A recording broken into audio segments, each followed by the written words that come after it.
What I've learned from watching all these conversations is that it's actually not about the answer. It's about, in terms of the relationship, it's about sitting in the discomfort of the questions. Can you sit in them? And then if you have well-constructed questions, they will fetch you empowering answers that deepen your relationship, that increase the trust, and therefore increase the resilience you have so that you can weather bigger storms. I'm Patrick J. McGinnis, and I coined the term FOMO. That's short for fear of missing out, and it's why some people end up following the crowd when they should be blazing a trail of their own. But if you want to achieve greatness in business and life, you've got to break free. Come on, I'll show you how. This is FOMO Sapiens, where we explore how entrepreneurial thinkers find the inspiration and the courage to build exceptional lives.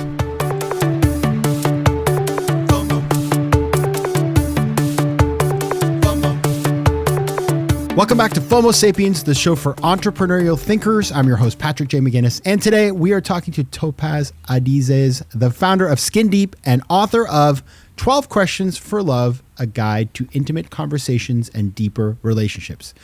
Now, Topaz is an Emmy award-winning writer, director, and experienced design architect. He's an Edmund Hillary Fellow and Sundance School Stories of Change Fellow. His works have been selected for Cannes, Sundance, IDFA, and South by Southwest. They've been featured in the New Yorker magazine, Vanity Fair, and the New York Times. A lot there. I mean, that's like, I have FOMO right now because they sound great. Welcome to the show, Topaz. Hey, it's great to be here. Thanks for having me, Patrick. What's it like to have a bio that spicy? I mean, it's awesome. I like it. It's cool. I think what's interesting, what can I tell you? It reminds me how old I am. That's what it does. All right. So, as you know, I'd like to start every show with the same question. And even if you've, won an Emmy, you cannot escape me. So the question is this: tell me something unexpected you learned about yourself that changed everything. I don't know what a good answer is. I've been thinking about it as I knew we were going to have this conversation. And what comes up for me is kind of a recent unexpected, I don't know what this is, but this is what I realized in the last few years at this older age, is that I've realized that what is obvious to me is actually where I could provide value. Because a lot of my life I was saying, oh, this is obvious. And if it's obvious to me, it must be obvious to everyone else. And just kind of humble about it. Why would I talk about what's obvious? Because it's like, it's obvious. What are you talking about? Like, what? You're not really offering value here. And what I've learned the last few, especially this last year with the book is coming out and doing all these podcasts, is that, oh wait, what is obvious to me is not necessarily obvious to everyone else. And so I should step out, and that's where I can offer value. That's kind of was unexpected for me. It took me a while to get there. I like that. It's kind of like, it's funny.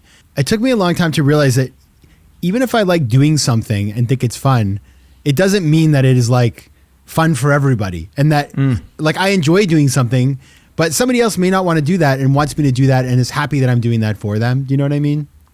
Well, yeah, my son's dictating to me all the time what's fun to him. And I'm like, okay, we got to do this. I got to pretend like this is fun. And he's having the time of his life. That's a good piece of insight. Well, how did that come up? How did that come up for you though? Well, I was the guy who, like we were talking before in the green room. I started my career in finance. I'm not very good at math. I'm good at other things. But I thought, okay, I just have to get really good at the thing I'm bad at and then get good at that. Versus like there's this thing I'm really good at, like writing and talking and stuff that I think is super fun. It doesn't feel like work to me, but like, I can't just do that. I've got to I've got to be really good at the bad things that I do poorly so that I'm an all rounder. And then once you realize like, okay, that's fine. I'm glad I went that experience. It's valuable. I have some skills out of it, but like my zone of genius is never going to be that. Right. So go, when did you learn, wait, I'm not going to stop that pattern of investing my time in things. I love this. This is kind of getting free but like sample from your. But I'm just curious, but when did you realize that, when was that moment you realized I'm going to stop investing time in doing better the shitty things that I don't like and start putting all my energy? Was it after you read Guy Hendricks' book, The Big Leap, or what? No, I don't even know that book. I'll tell you what it was. First of all, the action of doing that thing came well before the realization that I had done it, if you know what I mean. Yeah. Like I think years later, somebody was like, it's really important. Keep doing the things you're really good at. and like do less of the things that you suck at. And I was like, well, that makes sense. I've been doing it. But it was more about, I think it's when I hit the wall, I realized that no matter how much I worked at it, I would never be that great, you know? And I was like, this sucks. Screw it. You know, it makes me think of when I was in New York, and I was 18 years in New York filmmaking. Early on, I did this project with a artist called Soul Sax, and I was filming something, and he was in my apartment one day, working, editing, collaborating with him on a project, and he said, Topaz, you know, I'm like nature. I flow with the easiest path. Like nature, like water. I flow with the easiest path. And I was thinking, you lazy bum, like you got to go the hard way. And only recently, 20 years later, did I realize how incredibly intelligent that statement was. Like go with where the path leads, where water flows, you know, on the way that's easiest. And that same thing I'm hearing here is like, put the energy where you find a lot of joy and that you feel like you offer value because you're good at it. It's interesting. Instead of grinding against. Well, you're so coded. I mean, I just think about, and I'm glad, like it creates resilience, right? Like you got to stick with the thing. But I remember I played baseball as a kid. I got hit in the face with a baseball and I just wanted to quit. I was encouraged not to, and I stuck with it. But I was like, I mean, I don't care how much baseball I play. I was never going to be slightly better than terrible. So like I should have used that time to do fencing so I could have gotten a scholarship to college. You would have got a scholarship for fencing? I mean, if you want your kid to get a scholarship, start fencing lessons now. Because no one else is doing it? It's like... I don't know, because it just seems to be that I hear these stories. It's like... This is New York conversation. This is good. My friend, you're here today because you have done something very cool, which is that you've created a conversation around asking questions and the importance of asking questions. And you have actually written a book about 12 questions that we can use to, you know, connect with other people. And so, you know, we don't have, like in an ideal world, we go through each 12 question and talk about them in depth. But what I would love is just, before we get into how we use these, share with us kind of what the nature of those questions is and how you came to them. I came to them because for the last 11 years, we're starting our 12th year now, I've had the privilege of this format called the and format. The and speaks about the space between, because relationship is not you or I, us or them. It's you and I, us and them. It's the and that connects us. We bring two people in a room of who are in a relationship, all kinds of relationships, all kinds of ages, 10, 11 countries, last 11 years. They sit down opposite each other. They fill in a questionnaire. And from that questionnaire, I derive 12 customized questions for each of them to ask each other. And we've done that for over 1,250 pairs. And from that, I've had the privilege to witness all these conversations, but also to learn, oh, wait, if you create the space and you ask well-constructed questions, you will have incredible conversations, cathartic conversations. And what's the value of that? If you have incredible conversations, you can deepen the relationships that you're in. They become more fulfilling, more joyful, more resilient. So the quality of your relationship improve. And what happens when your quality of your relationships improve? As Esther Perel says, the quality of your life improves. And so that's where my value add is. I've had the privilege of over 1,250 pairs conversations and see, okay, how do you make this work? How do you make these cathartic, incredible conversations work? Create the space, ask well-constructed questions. FOMO. Now, in your work, you mentioned 250 pairs, and it can be anything from siblings to friends to lovers to whatever. You know, there's a mix of people. 1,250 pairs. Oh, yes. 1,250. What did I say? 250. Yeah, that's... Yeah. Oh, no. I wouldn't shortchange you. 1,250. Come back. I'd be like, come back when you've done 12. Yeah, come back. Add another 1,000. But one of the things that I thought about, and the reason why I invited you here today, among many others, was that I was thinking about this. So I always tell co-founders of companies, you know what?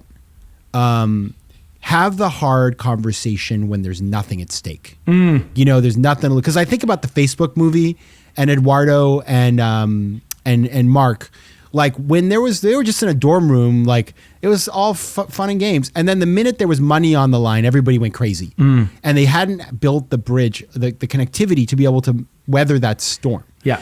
And so I just want to start there because, you know, how does one use this in terms of like thinking about these kinds of things? Look, a relationship is something that you invest in. It is not a muscle, but you need a muscle to deepen the relationship.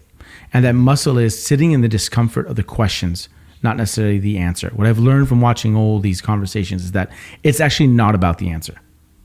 It's about, in terms of the relationship, it's about sitting in the discomfort of the questions.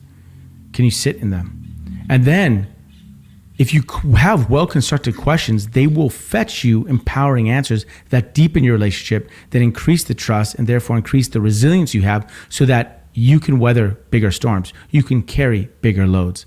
I have very good friends who just called me recently. Their business is blowing up, and it is dependent on their collaboration. In a good way. Oh my Not God, in a bad way. incredible. They're just boom, out of the roof. And it is, the success of their business depends on their creative collaboration. I mean, the magic sauce of the business is the fact of how they collaborate. So it's imperative in order for them to achieve more financial success and, support their livelihoods of themselves and their family, that they are coherent, that they're able to work together and do well. And what's happening in the biggest year is that all of a sudden one is starting to feel a little bit resentful, that they're carrying a little bit more than load. And so while, yes, it's great to talk when there's not much pressure, it's also good to talk when there is. Why? Because it's about, you got to practice. It's a practice about a relationship. So first thing I told her was, hey, this is not negative. This is not bad. This is an opportunity. Why? Because this is not the end goal. I mean, hopefully in 5 years, you guys have 10 times bigger projects, right? But in order to get there, you guys your relationship has to be able to be more resilient. It has to be able to carry the load because of the trust that you develop. This is that opportunity. So create the space. We can double click on what that means. And then let's ask well-constructed questions. And I actually gave her, in this case, I gave her 14 questions to ask. And the reason I gave her 14 questions was because if you are going to have a conversation, whoever's asking the question yields more power, right? And that needs to be acknowledged to create a safe space. And so if someone else is asking the question, then all of a sudden there's more equanimity, right? Because it's not. But if you're a leader in the room and you bring a question to the table, you need to somehow deactivate the power dynamic if you want a real response. Because if you ask a question, people are wondering, why did they ask that question? Yeah. What do they want to hear? Especially if you're their direct report. So as a leader, how do you create the space to really tap into the opportunities that your coworkers and the people working with you, your collaborators, see so that you can grow as a team, as a business? So you talked about as we came into this, I want to circle back for a second because I'm ruminating on this in a positive way, which is the discomfort of the question. And I was thinking about it. So obviously when a question is asked, you have the asker and the receiver or whatever, the answer, questionee, the person who asked the question and the person who is questioned. Okay. Right? And I was thinking to myself, it would be easy to think that the only person feeling discomfort is the person who is being asked the question. But in fact, asking the question in and of itself, it can be really scary. And I think that it makes sense to me as I think about it. So let us assume that you are the person right now, you're sitting down with your co-founder, you're feeling frustrated, and you are trying to figure out the list of questions and then how to ask them. Yeah. How do you kind of come to that? How do you formulate the questions in a way that is effective? And then how do you build up the courage to ask it? Okay, so you build up the courage to ask it because the pain gets too much. And if you keep pushing it down the line, the pain's only going to build. That's why when you say like it's better to do it when there's less pressure, it's true because you're starting to practice. So, and that's what I'm telling them. Precisely. You're building that rapport. You need to build that rapport. Now, the thing is, if you're asking the question, it's especially with your co-founder, you're asking the question, why are we answering that question? Why do you have the power to ask that question? Because the question shapes the answer. We spend the take-home value right here. Don't focus on the answer. Focus on better questions. Focus on better questions. The questions shape the answer. If I ask my children, do you want to go to sleep? The answer is either yes or a no. If I change the question to, do you want to sleep on the bed or the couch? Not going to sleep is not a possible answer. It's not an option. And that could be applied to anything at work. Your questions beg the answers. Your mind, you will go find the answers. So ask questions that will bring you more compelling answers that are more constructive, that give you more agency, to give the unit, the team, the co-founders more constructive responses. So don't focus on the answer, focus on the question. Now, if we're co-founders, you and I say, hey, Patrick, I want to chat with you. Why do I feel resentment for our workload right now? Mm-hmm. Okay. Did I create the space for other conversation? Is that going to invite you to actually bring the heart and like create some space of camaraderie and trust and like, let's explore this together? Maybe. I would be like, what are you talking about? Exactly. Fine. What comes up is you're complaining. Well, let's get to work. Exactly. Well, what comes up is your mind is like defense. Yeah. The mind is built to protect. Totally put in defense. The mind is built to protect and the heart's built to connect. So how do we create questions and create the space so that the hearts connect? And from that, we'll find answers to move forward. But at first, we have to create the space to be seen and to see each other. And what you're saying is that, what I love too, is about when you ask the question, that's also an act of vulnerability. We always think that the person who's answering and sharing is the one who's vulnerable and sharing courage. It's also the one who's asking and holding the space and listening to the response. If I'm going to ask my co-founder, why is it that you're feeling a bit resentful for the way we're collaborating right now? They're going to share with me and they'll go deep and maybe they'll really open up vulnerably. But them doing that also makes me feel uncomfortable because it's a reflection of our relationship. And as much as I acknowledge them for being courageous and being vulnerable, I should also be acknowledged for holding the space and listening to what might make me feel uncomfortable. There's a mutual acknowledgement that happens. And I think that what I told them was, A, this is an opportunity, and B, it's going to be an uncomfortable conversation, and therefore you need the time. Why? Because when things are uncomfortable, we speed up. And we need to do the exact opposite here. We need to slow down to make sure that we understand each other, that we're seeing each other. Right? That will save you. A 3-hour quality conversation, even though you got thousands of things going on, will pay off multifold in the future in your ability to work together and in the trust that you develop through this challenge. And so then the thing is, well, who's asking the question? So if you have a box of questions and it's just a random question, we're both answering a question that's random. You know, if it's a question that I built for them, here's Topaz presenting these 14 questions. So it's not like one has because when we ask a question, people are wondering, before they even think about the answer to that question, they're wondering, where is this coming from? What is the agenda behind that question? And so therefore the mind is answering it, which is built to protect, right? Not the heart to connect. If the way you deactivate it, you say, hey, here's my intention. Here's where the question is coming from. I don't know the answer. That creates a safer space. And so what you're saying, just let me tie us back with, so you know, the and is a set of questions that you can bring into a place that's written by somebody else that everybody answers, right? Well, what's in the book is I have 12 questions, yes, but I explain more importantly how to construct good questions. Okay. Right? It's not a prescription of ask this exact question. I can create different questions. We can do different questions, but you want to ask questions that have 5 qualities when you're exploring your relationship. One is don't make them binary. Don't start the question with is, are, do, would, should, have. You know, that is a yes or no, right, left, good, bad answer. That's what you get, binary responses. Start the question with why, how, in what way. 2 is, and this is a big one, ask the question that's connective. Connective means that it acknowledges our relationship, acknowledges that we're in conversation. If I ask you a question, Patrick, what do you love most about work? And a stranger asks you what you love most about work, you're going to answer the same. Mm-hmm. But if I say, Patrick, I want to make it connective now. What do you think we both love about work? You'll answer that differently than if I ask you it and if a stranger asks you that and a co-founder asks you that. Why? Because it's acknowledging your relationship. That makes it more unique to the moment. Both parties are more invested because it's a reflection of their connection.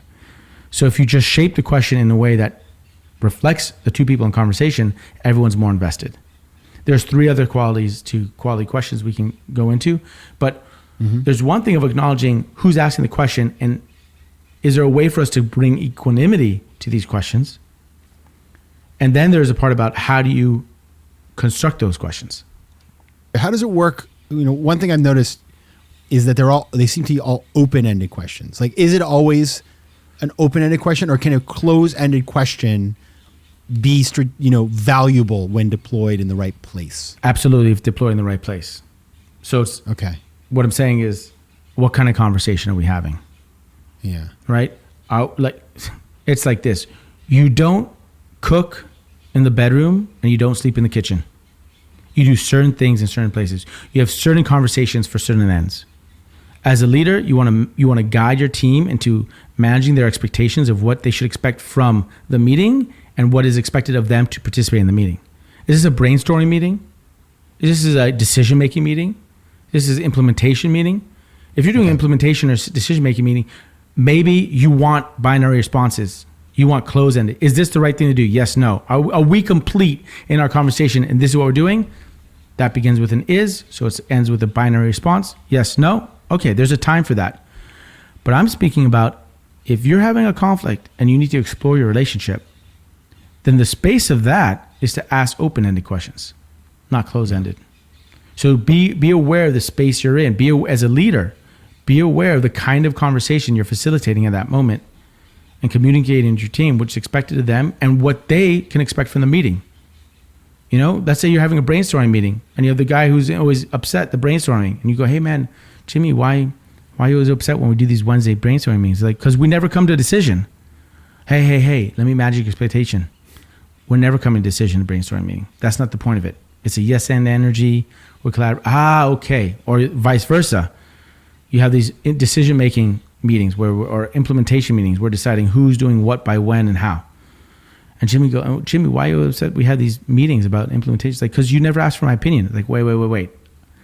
The expectation of this is that we clear on what we're all doing. Your opinion is more for a brainstorming meeting, or your opinion or creative ideas is for this other arena, for this other space.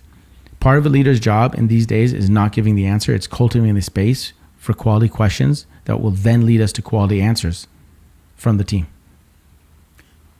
There will be times when somebody does want to engage in this kind of conversation constructively, and they've taken time to design questions that seek to achieve these objectives. But they sit down and the person on the other side of the table, for whatever reason, could be that they don't feel psychologically safe, could be because they're resentful, could be because they're uncomfortable, could be because they don't know, is not ready to engage. Is there a question or an action that you can take in the room to actually change and sort of like shake up the dynamic so that a more productive conversation can happen?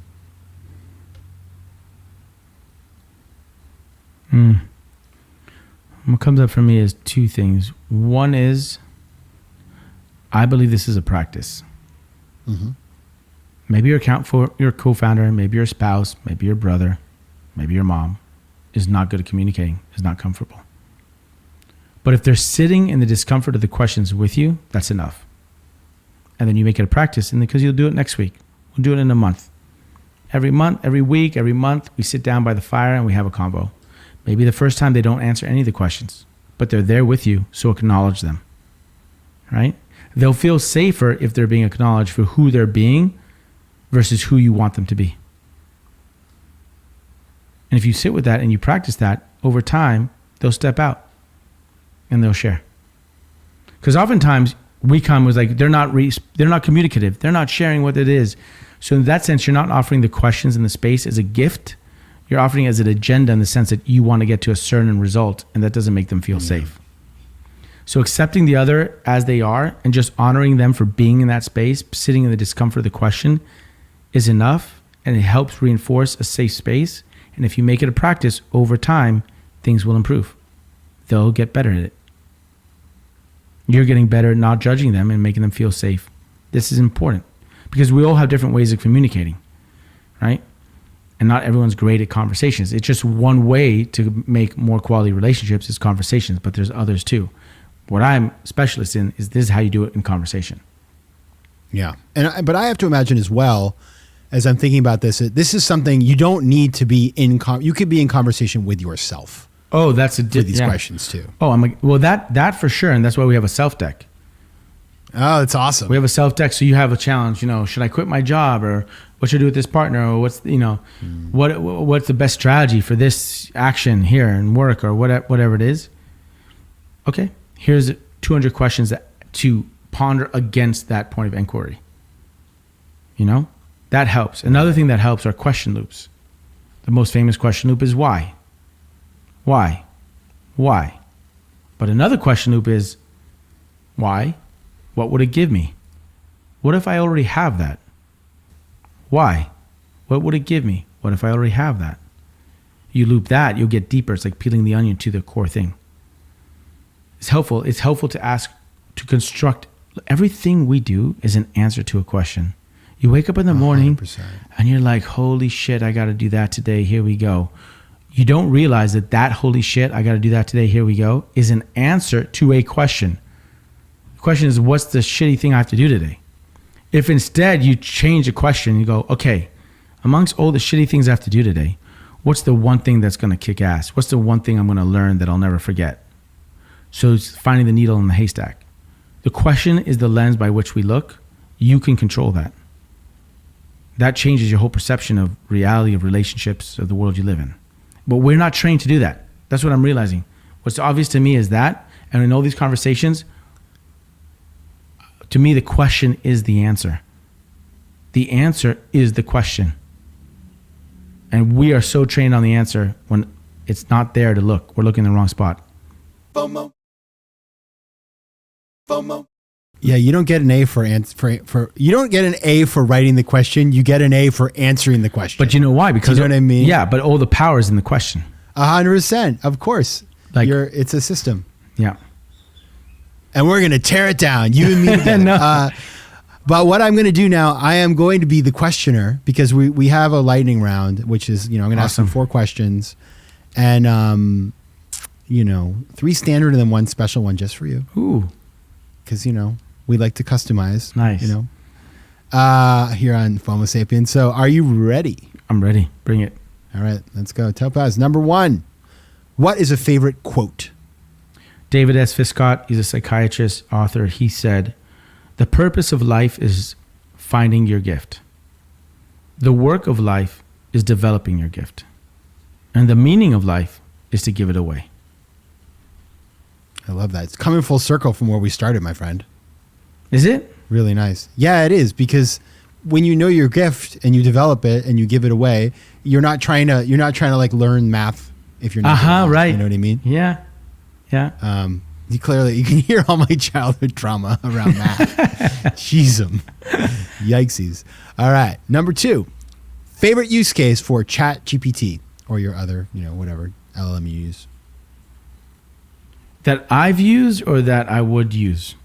Either way, but just like what you think is cool for. I don't really use ChatGPT that much. Don't start. I don't use anything. Addictive. Yeah, I mean, I know I will. I'm not against it. I think it's inevitable. I mean, Yeah, but like people say, do you use it to write questions?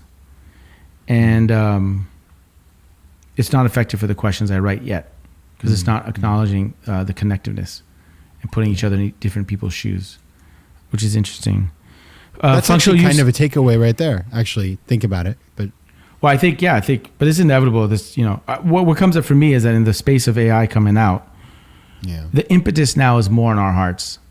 It's more in the question, because every answer and everything that needs to be executed will be done by robot or AI. Oh yeah, and the better the prompt. If you prompt it right, you can get incredible. So it is, the question is what matters. But really the prompt is, what's the reality we want to create? 100%. And that's what we need to focus our time and energy on, is on better communicating within each other, because while the LMUs and everything is ubiquitous, like one node learns and it ubiquitously learns at the same time, we are diametrically opposite to that. We all learn at different rates. We all understand things differently. We see things differently. And because of that creates conflict, but it also creates opportunities and magic. So the question is, how do we tap into our differences such that we find those opportunities and we find the magic, because the AI never will, because it's all the same. 100%. All right, my friend. Number 3, numero 3. What's one piece of advice you give to someone who wants to do what you're doing? Well, how old are they? I'd say make a college student. Draw 3 circles. One is time, one is value, one is energy. So, energy. What gives you energy? 2, value. Where do you think you're giving values to others? 3, time. And you look in the center, what overlaps in the Venn diagram, and you do the things in that space. Time could be like, I'm investing in this for the short term, long term. So it could be like something long term that I feel gives me energy and gives me value. That's what I'm interested in now. Or no, I'm interested in the next year. What can I do in the next year that gives me a lot of energy and also gives a lot of value? And you do the thing in the middle, invest. Because if you're spending all the time on the things that give you energy but don't create other people's value, then it's not sustainable. And the energy doesn't come back. At some point you get depleted. I would say, like, when you're looking to do, what do I spend my opportunities on? I'd say, like, look in that zone. Yeah, that's really good advice. Final one. This one you're doing for me. I'm putting you to work because this is like a thing I deal with, which is, you know what I really hate? You're in some social setting and you meet somebody new and you're asking them questions, and the old, what do you do? It's awful. But like, it's safe. Yeah. You're the master of writing questions. Like, what is you think the best question to ask somebody when you first meet them to get to know them a little bit without saying, what do you do? Yeah, sure, totally. If I want to get to know somebody quickly and bypass that generic question, is I especially in New York where you're meeting so many people and it's kind of like repetitive, scripted conversations. I like to know, like, if I want to get to know somebody and know kind of who they are, I ask them, this is my favorite go-to, which is, what do you do with your most valuable time? Ooh, I like that. For a dad who has 2 kids and this, maybe your most valuable time is when you're in the bathroom, right? Mm-hmm. You're like, because it's the only time you have. Or maybe you're a mom and mother and, it's the 2 hours when the kids are at school before you have to pick them one up at 12. And what do you do with your most valuable time? Are you reading? Are you writing? What are you doing with your most valuable time? That's a good one that I will be using. I don't think that's the first question I'll ask because you got to like work into it. Oh no, but I think that's great because that immediately tells them that we're not going to have a normal conversation right now, and it gives them pause. Actually, somebody asked me like a pretty intense question recently, and I was like, I've just met you, but I'll go with it because I like to talk. I'm loquacious, so let's do this. Okay, so everybody, this has been fascinating. If you want to learn more about Topaz's work, you can find.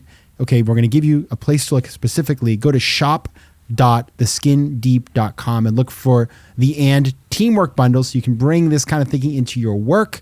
You can also find him at topazadizes.com and on Instagram at _skindeep. Topaz Adizes, author of 12 Questions for Love. Thanks so much for being here. Thank you. Thanks, Patrick. FOMO Sapiens is recorded in New York City and can be found on YouTube at FOMO Sapiens or on your favorite podcast network. Theme music is by Mike McGinnis, editing and post-production is by Josh Elstro, and the show is produced by Matt Curtis and me. If you like today's show, please be sure to rate it and share it with your friends. And as always, you can find more about the show and me at FOMOSapiens.com and PatrickMcGinnis.com.